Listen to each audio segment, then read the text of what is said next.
Chapter 11. The Jackal. Those were drinking days, and most men drank hard.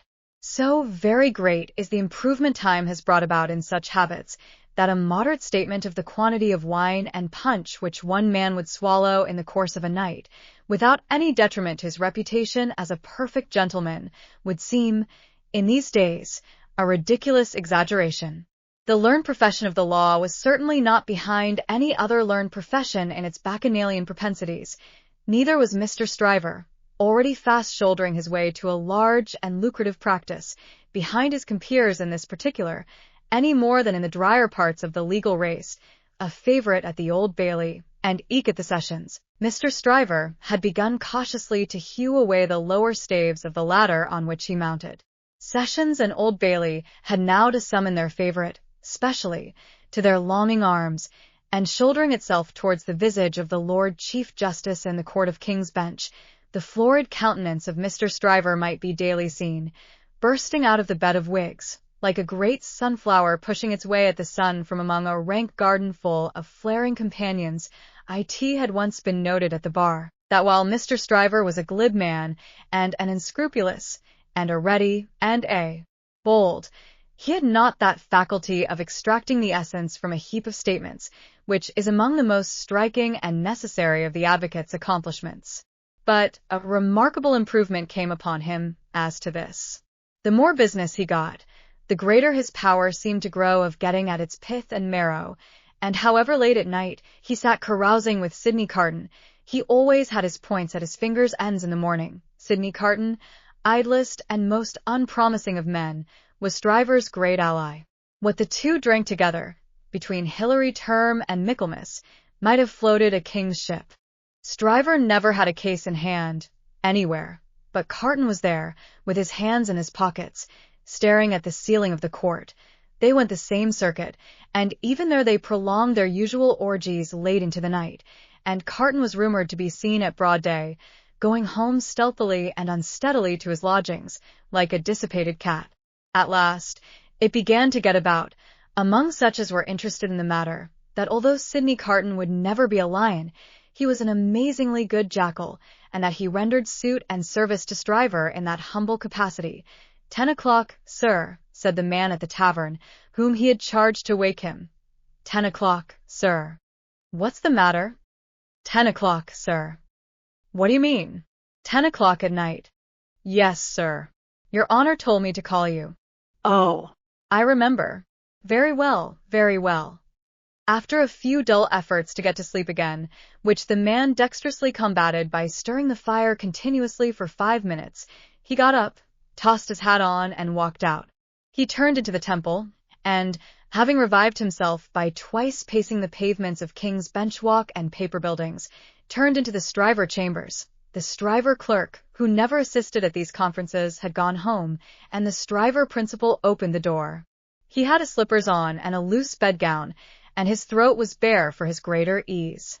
He had that rather wild, strained, seared marking about the eyes, which may be observed in all free livers of his class, from the portrait of Jeffreys downward, and which can be traced, under various disguises of art, through the portraits of every drinking age. You are a little late, Memory, said Stryver. About the usual time. It may be a quarter of an hour later. They went into a dingy room lined with books and littered with papers, where there was a blazing fire. A kettle steamed upon the hob, and in the midst of the wreck of papers a table shone, with plenty of wine upon it, and brandy and rum, and sugar and lemons. You have had your bottle, I perceive, Sidney. 2 tonight, I think. I have been dining with the day's client, or seeing him dine. It's all one. That was a rare point, Sidney, that you brought to bear upon the identification. How did you come by it? When did it strike you? I thought he was rather a handsome fellow, and I thought I should have been much the same sort of fellow, if I had had any luck. Mr. Stryver laughed till he shook his precocious paunch. You and your luck, Sidney. Get to work, get to work. Sullenly enough, the Jackal loosened his dress, went into an adjoining room, and came back with a large jug of cold water, a basin, and a towel or two. Steeping the towels in the water and partially wringing them out, he folded them on his head in a manner hideous to behold, sat down at the table, and said, Now I am ready.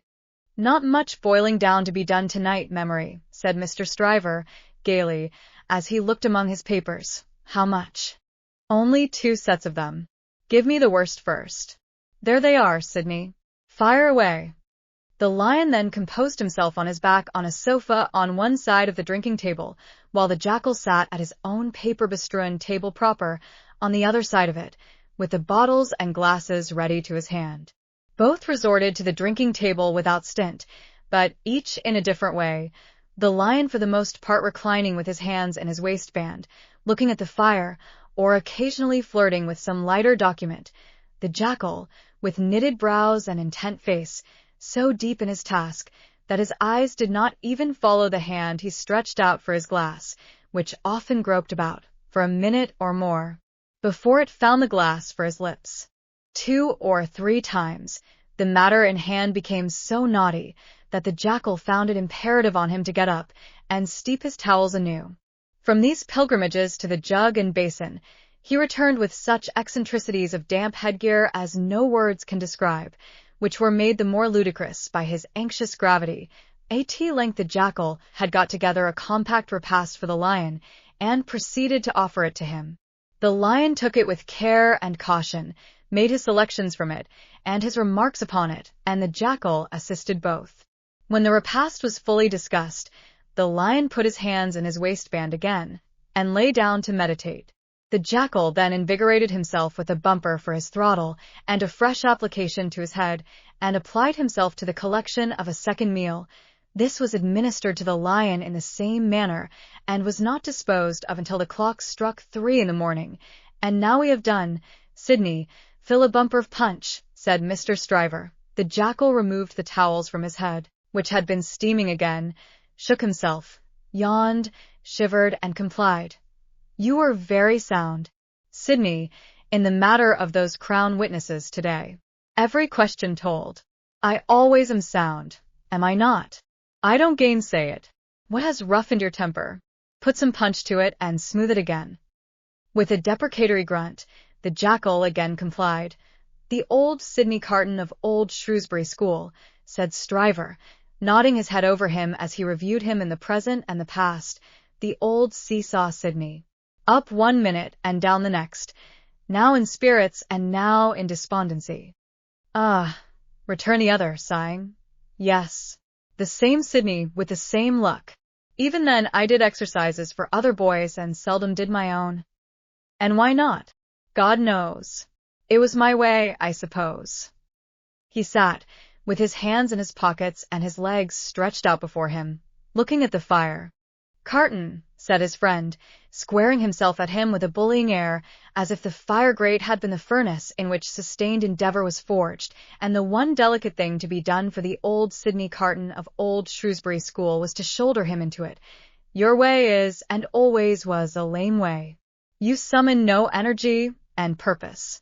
Look at me. Oh, botheration, returned Sydney, with a lighter and more good-humoured laugh. Don't you be moral? How have I done what I have done? Said Stryver. Do I do what I do? Partly through paying me to help you, I suppose. But it's not worth your while to apostrophize me or the air about it. What you want to do, you do. You were always in the front rank, and I was always behind. I had to get into the front rank. I was not born there, was I? I was not present at the ceremony, but my opinion is you were, said Carton. At this he laughed again, and they both laughed. Before Shrewsbury and at Shrewsbury, and ever since Shrewsbury, pursued Carton, you have fallen into your rank, and I have fallen into mine. Even when we were fellow students in the student quarter of Paris, picking up French and French law, and other French crumbs that we didn't get much good of, you were always somewhere, and I was always nowhere. And whose fault was that? Upon my soul, I am not sure that it was not yours. You were always driving and riving and shouldering and passing, to that restless degree that I had no chance for my life, but in rust and repose. It's a gloomy thing, however, to talk about one's own past, with the day breaking. Turn me in some other direction before I go. Well then, pledge me to the pretty witness, said Stryver, holding up his glass. Are you turned in a pleasant direction? Apparently not, for he became gloomy again. Pretty witness, he muttered, looking down into his glass. I have had enough of witnesses today and tonight. Who's your pretty witness? The picturesque doctor's daughter, Miss Manette. She pretty? Is she not? No, why, man alive, she was the admiration of the whole court. Wrought the admiration of the whole court, who made the Old Bailey a judge of beauty.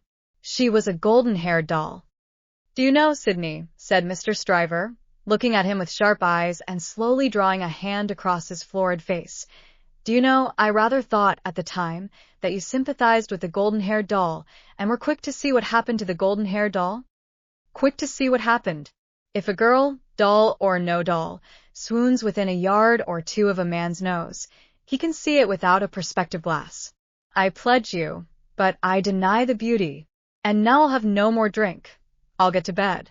When his host followed him out on the staircase with a candle to light him down the stairs, the day was coldly looking in through its grimy windows.